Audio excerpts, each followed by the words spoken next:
আসসালামু আলাইকুম প্রিয় দর্শক মণ্ডলী। আপনারা দেখেন যে এই জমিটা আমরা পরিমাপ করব, যে এটা এর আগেও পরিমাপ করা হয়েছে। তো আজকে আমরা এই জমিটা একটু আরেকবার রিক্যাপিং করব। দেখেন যে এই জমিটা একটা স্কোয়ার আকৃতির, ঠিক আছে। এখানে চারিদিকে পিলার বা সীমানা দেওয়া হচ্ছে। আর স্কোয়ার আকৃতি বোঝার একটা সিস্টেম রইতেছে, এই একটা কোণা দেখেন 90 ডিগ্রি অ্যাঙ্গেলে আছে। এটা যদি আমরা এইভাবে ধরি, দেখেন এখানে 90 ডিগ্রি পড়া আছে।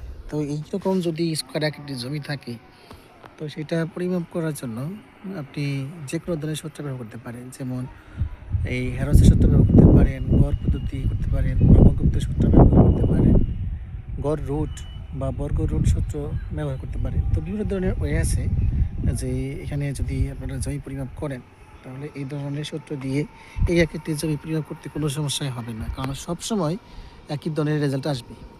তো এইটা করার জন্য প্রথমে আপনারা করবেন যে খাতার মধ্যে একটা কালি করবেন, স্কেচ করবেন, এবং স্কেচ করার পরে এখানে উত্তর দক্ষিণ পূর্ব পশ্চিমের বর্ডারের মাপ দিবেন। মাপ দেওয়ার পর 100 ফিট বা 200 ফিট চার যেরকম ফিতা আছে, এরকম ফিতা দিয়ে মেজারমেন্ট নেবেন।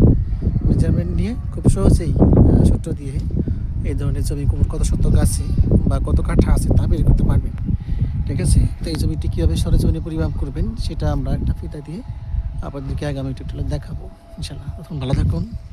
আর এই ধরনের জমি কীভাবে পরিমাপ করবেন এই জমি সম্পর্কে আমার অনেক ভিডিও আছে, টিউটোরিয়াল ভিডিও আছে, তা খুঁজে নিয়ে দেখতে পারেন। ধন্যবাদ সকলকে।